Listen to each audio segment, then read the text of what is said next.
the 136th episode of the Athletes Podcast featuring Jacob Perkins, a U.S. speed skier who I'm very grateful today to be able to feature on the show and learn a bit more about your sport, who you are as an individual, and your aspirations moving forward. Jacob, thanks so much for coming on the show. Yeah, thank you, David. Appreciate you for having me on. Let's just start with the first question that everyone wants to know is, what does it feel like to go over 100 miles per hour on a set of skis? It feels like you're flying. It's fast, but it's smooth at the same time. And it's over before you know it. Typically, a run in speed skiing is 20 seconds or less. So it feels sometimes like a very long 20 seconds, but whether it's a good run or bad run, you get through it quick. I love that. And is this something that you had a desire to do from a young age? Have you been adrenaline seeking your whole life? Do you just actively seek out these kind of feats, or what's your stance on it? Yeah, so I mean, I've always been the adventuresome, athletic, like to do lots of activity type. But as far as speed skiing, I didn't actually get into speed skiing until much later. I've only been participating in speed skiing for about 4 years, and only on the highest level, the World Cup level, for this last year. It was something that after I got out of college, I was looking for ways to get back into athletic competitions after participating in tennis in both Southern Illinois and Wright State University. And I was looking for ways to do ski racing where you can have a long extended career for people beginning in their mid-20s and, being able to do that as a lifetime sport. And I came across speed skiing, and it just looked like a fun adrenaline fueled sport. And I liked it too because the equipment and it plays such a huge part in it as well. And my engineering background, being able to use that and incorporate that into the sport. So it was kind of like immediately was appealing. And then I tried it out and was hooked on it the first time. Okay. So take me back. You grow up Kentucky native, Indiana resident. You're from the Midwest. Why the heck are you attracted to a ski sport? And frankly, like, for lack of a better, like, I'm curious why the winter sport attracted you. Yeah, it's kind of strange around here, and people are very interested in what I do just because skiing it's not like out west where everybody skis. Or I've lived in a ski town. So it was really through my uncle was the first inspiration in getting me interested in skiing. He used to compete in different alpine ski racing events. And growing up and hearing about all the stories of him traveling the country and going to all these races and resorts, I just found it very interesting. And so one winter day, I decided to actually try out skiing. There's 2 local resorts where I live. One is Paoli, which was recently bought out by Vail Resorts, and then another is Perfect North Slopes. And so I tried it, and I was awful the first time I skied. I was falling down all the time, but I had a great time, and then I just wanted to get good at it. I guess it was my natural competitive nature, and so I started skiing there in the winters. That was around when I was 11, 12 years old. And then by the time I got to mid to late high school, I started participating in alpine ski races and did that until I went off to college and competed in tennis. So I did that at a master's and USSA level. And I did it in the technical events of slalom and giant slalom. But at that time, there was no mention I actually didn't even know what speed skiing was at that time, but I did love skiing. So Super interesting. So multi-sport athlete, tennis, skiing. Any other sports you play as a kid growing up that you can attribute some success to?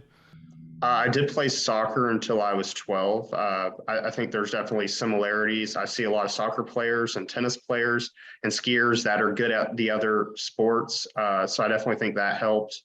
I ran track growing up. I even dabbled in basketball a little bit, but especially being from the Midwest, it's definitely a huge part of our culture. But mainly became very focused on tennis and skiing from an early age. That's where I dedicated all my time to. Okay, so take us through speed skiing, sorry, and what it is, the rules. Like if you were strapped in, you've got my skis on, I start, check, like the flag comes out and you're just ripping down, you're trying to get there in as quick as amount of time, go as fast as you want. Like what are those specific parameters that people are looking for as they watch you participate in the World Cup of speed skiing in 2022? Sure. So there's two different types of races. There's ones where we're trying to set a world record, which occurs in Speedmasters, and that's typically occurs in April. And then the majority of the races throughout the year are World Cup competitions where you're competing for points. So it's the fastest on a particular track wins the race and gets the most points. The person with the most points at the end of the year wins the World Cup overall title. And then in addition, there's a world championship race where you're trying to win a world championship medal. So the two different races and two different aspects, but regardless, you're always trying to be the fastest person on the track. And the time is taken between two timing traps at the bottom of the hill. So there's the acceleration phase, there's the run out of the hill, and then there's the timing zone. And the timing zone captures the average speed of the racer between those two timing gates. So it's not necessarily the instantaneous top speed that the skier is passing through, but it's the average. Sometimes, it's very probable for a skier to be several K faster than what the actual average time is. Yeah. Okay. So that's interesting because there's, you break it up into this 20-second feat actually comes down to 4 or 5 different steps. What are the forms that you have to contort your body into from these different stages from beginning, mid to end? Yeah, so in the initial stage, it depends on the track. Sometimes you start from the very top of the hill and you're starting on flat skis. You're standing straight up at the start gate, and then you're giving a push off like a traditional alpine race. And then other times we're starting the race off on the side of the hill. It just depends where the starting point is of the race. And typically as the race progresses, we move further up the hill. It's not always the case because it is very weather dependent and dependent also on the track conditions.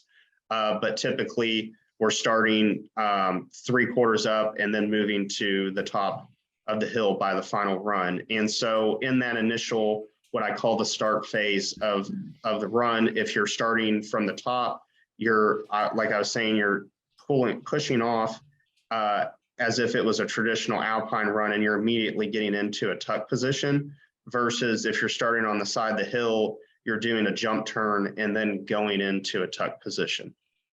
Gotcha. And I'm assuming mobility is a huge factor then for you, being able to get into that tight position so that your head's tucked and you're in the most aerodynamic form that you can reach, correct?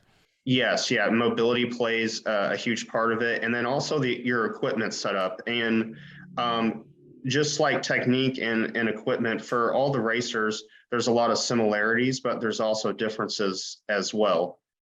So somebody that's maybe has very broad shoulders or very tall, their tuck position and their stance is possibly going to be different than someone that is shorter and more compact. Yeah, that makes sense. And I'm curious, Jordan and I were talking before we started recording here, like, what's the culture like in speed skiing? Is it friendly amongst competitors? Is there a competitive kind of cutthroat nature to it? What's the vibe look like at the top of that ski hill? It's one big family. We're all in it together, and we understand the consequences if things go wrong. I mean, you can get seriously hurt, and in the past, there have been people that have been killed participating in the sport. So we understand the dangers. We're all there together. We want to make it safe and as fun as possible. And that was one of the things that attracted me to speed skiing in the first place, was when I was looking for other sports to get involved with out of college, I was not having much luck with getting help from other athletes in sports and the different organizations to get the resources, the training, the information on the equipment to be able to go compete. But then in the speed skiing community, when I reached out, immediately everybody in the US, as well as several of the other nations that compete in speed skiing, they provided me with information and resources and help, and that made a huge difference. That's awesome. That's amazing to hear. Where should young athletes or individuals go if they want to get into the sport of speed skiing? Yeah, so check out speedski.com. You can also check out Highway to Speed Skiing Facebook page for USA. And lastly, if you want to personally reach out to me, contact me at jacobperkins.org. Love that. Love that. Jacob, I'm curious. One of the things that I really admired about your website and what stood out when you reached out to come on the show was on your website, you have your 2022 goals. Number one being ski over 100 miles per hour, which you did accomplish in 2022. The second being top 15. Third being improve overall WC race standings, which you also accomplished. And then you've got your 2023 goals. First one being 180 kilometers per hour. I'm curious what it feels like every single time that you step up to go for that run, that you could be hitting that number that you're looking for, and like what it's going to take to go from 103 miles per hour to, I guess, what would be 110, 115, something like that afterwards. Right. Yeah, it's definitely a noticeable jump up, and my ultimate goal is to hit the 200K mark. It's kind of a magic number in speed skiing, and a select few of speed skiers have gone over 200 kilometers an hour. So a 103.74 is my current best, and that's about 166 to 167K. So the reason I chose 180K is it's a medium step towards the direction of hitting 2K. I believe that 200K this next season, unless the conditions align perfectly, would be kind of steep. But at 180K, it's definitely very achievable on a lot of the tracks, especially if the conditions are right. And I believe at the rate I'm going that I will hit that goal. Love that. What are ideal conditions for you to be participating in? Yeah, so typically you want there to be a very low wind. A lot of times, just because the speed ski tracks are at high altitudes and very high up, the wind can be very high. And if the wind is too high, they will pull the race. So that's one, is the wind. The snow conditions are crucial as well. Typically, you want slightly warmer snow because the wax we apply to our skis work better in those conditions. But the world records and faster speeds have typically been set in warmer track conditions. And then lastly is the track itself. Has there been adequate amount of snowfall throughout the year so that the resort crews can properly groom the track? There's no bumps, it's smooth, the course is well prepared, and the run out area is safe. So I mean, it all has to come together. And then lastly, if all of those come together, you still have to ski well on the day. So it is interesting how you're having to basically make sure that your training, all of your hard work comes down to those 15-20 seconds. And it's like that. Last week we had on Aaron Brown, who competes in the 100 meter, 200 meter, and those are done in sometimes under 10 seconds, under 20 seconds at the rate that they're racing. And it's just crazy to think that, all of that hard work can be dictated in such a short fashion, but that's what the power of the process is. And that's where the beauty lies, is actually the work that gets put in during it. I'm curious, we were talking prior to beginning recording on some of your traditions, habits, routines that you have. And I'd love to hear what you've used to implement to continue to see success here as you continue to go for that 200 kilometer goal.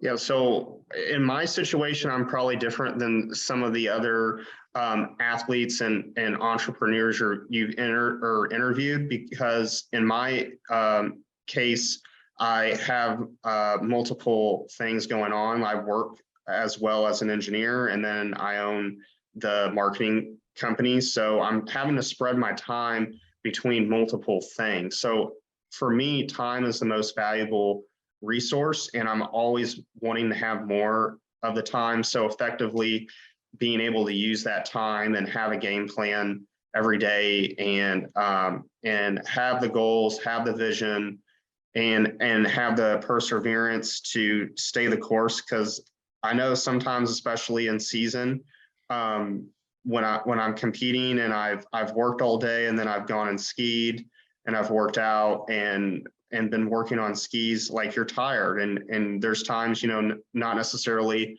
when you want to do it, but then when you like you were saying, when you get in the competition and you achieve that goal, or it all comes together in a matter of seconds, it definitely feels worth it. So that would be my advice is stay the course, because I see a lot of people that they start on something, especially younger athletes, and then they're like, nah, I don't like that, or whatever. But if you can just really find your passion and focus in on it, those are two very good keys to success. Love that. Yeah, I just pulled up the Wikipedia page for speed skiing and noticed that the Italians dominate the world records. These two records were set in 2016 under France Ski de Vitesse rules at Vars, France, a day after my birthday, March 26th in 2016. No big deal. But Ivan Origon and Valentina Greggio, sorry if I mispronounce your name, have records of 254 kilometers per hour and 247 kilometers per hour. Holy Dinah, those are crazy numbers. 158 and 153 miles per hour. Those are absolutely insane statistics. How the heck does it feel going through that? Like, I'm sure you're feeling a bit of that in your body the next day. Is that something that you have to play into factor, your recovery? Oh yeah, for sure. When you're in the run, you're in a squat-like stance, and half the battle actually in speed skiing is just getting to the track. You're hauling all your equipment up there. Sometimes you have a Sherpa to help you, or an assistant coach to help with getting your equipment up the hill, but other times you have to carry it yourself. There's the anticipation of the run. You're at the top, you're staring down this very intimidating course, and everybody's stone cold silent at the top a lot of times. So there's the mental aspect, but at the end of the day, especially during competitions or the lead up the night before, you can feel very restless and very tired. So for me, it's more the mental aspect, and being able to just focus in when I need to focus in, and then being able to relax when I'm not competing. I think a very helpful thing is to either try to find something else to do to occupy your time while you're at the top. A lot of people listen to music as well. I've thought about trying to do that. Maybe that'll be something I'll do this next year if I'm trying to hit the 200K mark. But you're right, over 158 miles an hour is the current record in speed skiing. And just to give you an idea of how fast that is, a lot of planes don't necessarily fly that fast. A 737 or 747 is taking off at 150 miles an hour. So it is very, very fast.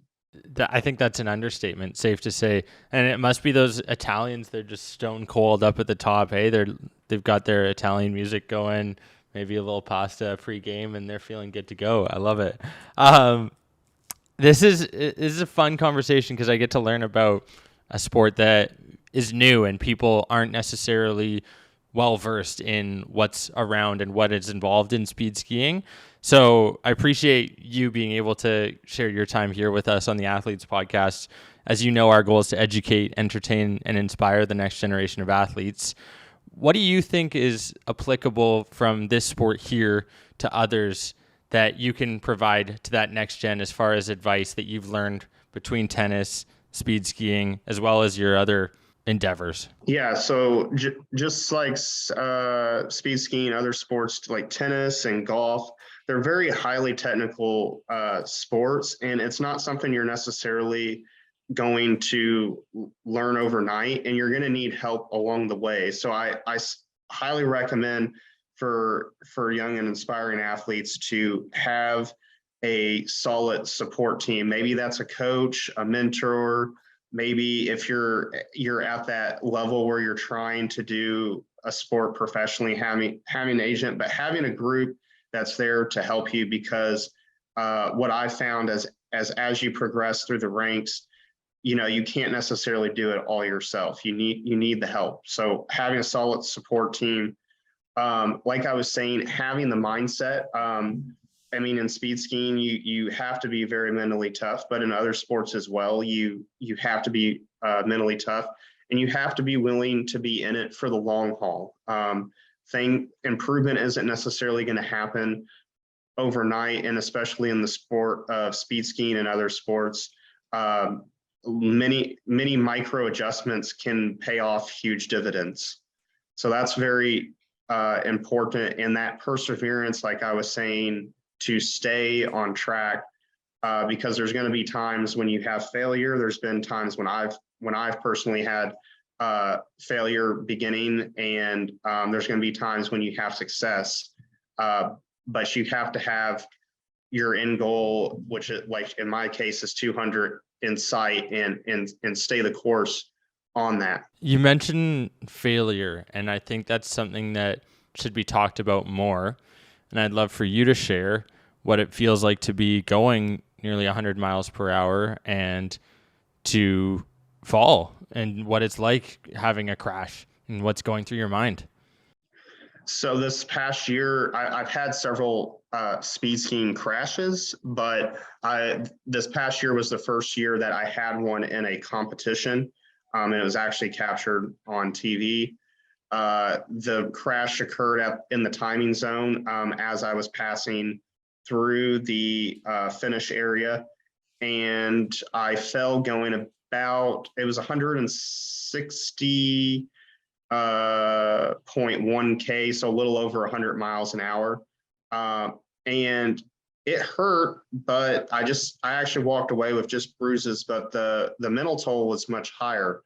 And part of the reason is because in that run, in this competitions where I had the personal best, the 103.74, but in this particular run, I could feel as I was going down the run that I was having my fastest run ever. I believe that the run was going to be well over 170K. It was going to be somewhere between 170 and 180K. And if you could look on the video, I was very compact. I was in a narrow stance. My skis were flat. Like everything was going really well, and I could feel it. And what resulted in the crash was there was a lot of wind. I was talking about wind, but the previous racer almost fell as well because of wind, but the wind was still under the allowed threshold. So they allowed me to go. And the wind actually occurred. It was a strong crosswind in the timing area. So it caught me off guard. And again, at those speeds, you're going a football length in a second. So things are going by very quickly. And when things go south, there's typically very limited time to react. So for me, the mental toll was very high, because when you feel like you're doing something so well and everything's together, and then something that you can't necessarily control causes the fall, that's a very tough position to be in, because for me, when I can understand why the error error occurred or why the failure occurred, I typically feel much better about it. Yeah, absolutely. Always having something, a reason is good mentally to be able to compartmentalize that failure. As an engineer, I feel like you can break down your form, break down your angles, and like get very granular with this sport. Is that something that you've done over the years? Like, is that what keeps you up at night now? Yes, yeah. Actually, as I dive deeper into the sport, I realize there's so much more to learn and so much more to improve on. I mean, like I was saying, the equipment setup is so specialized and custom.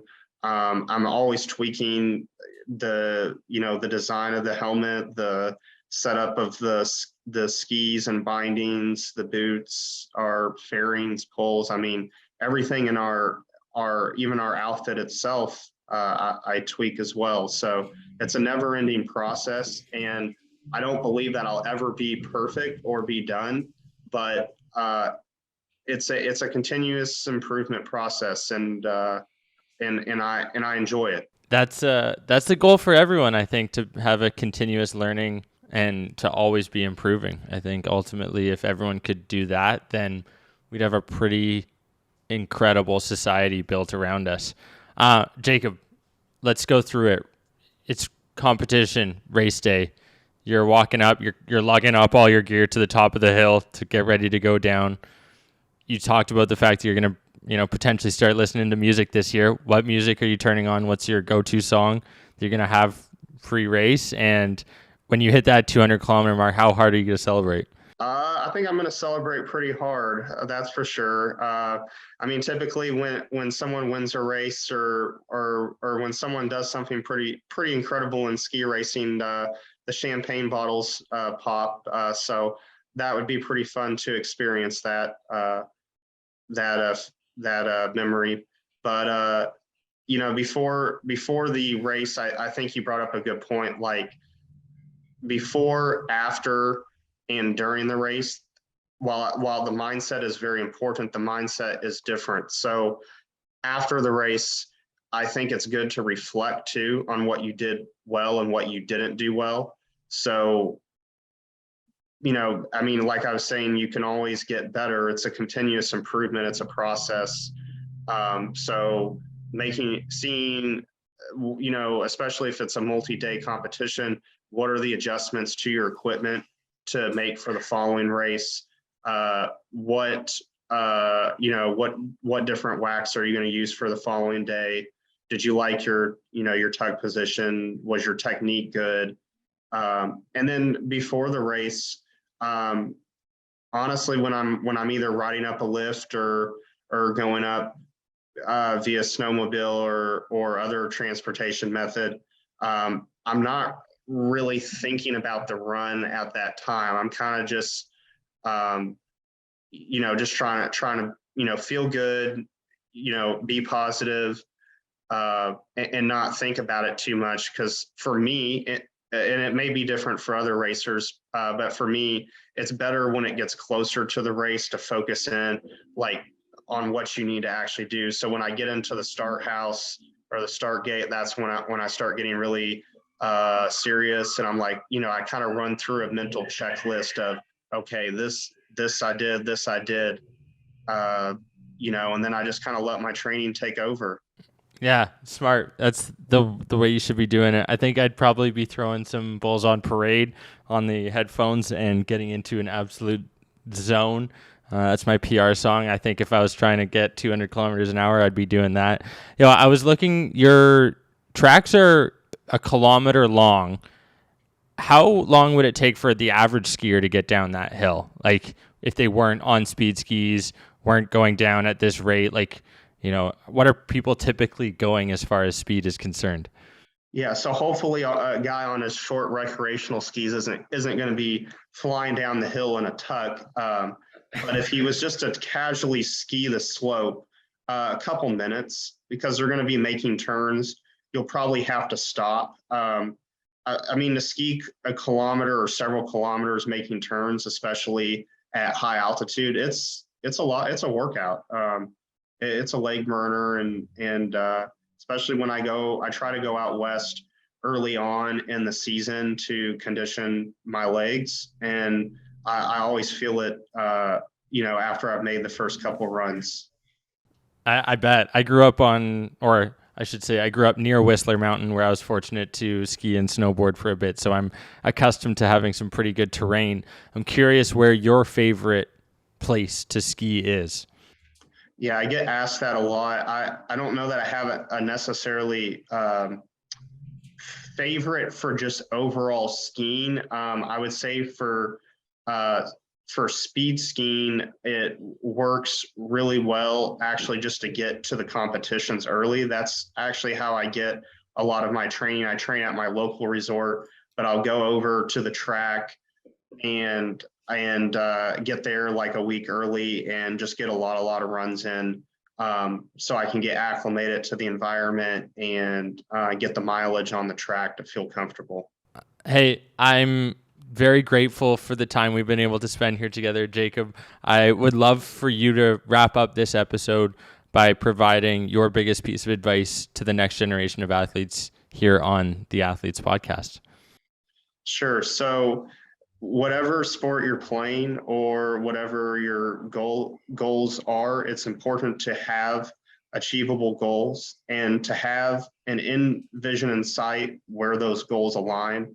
And as I've said several times in this episode, to have the perseverance and grit and determination to stay on the path. If you stay on the path, you do the right things, and you continually try to get better, good things will happen.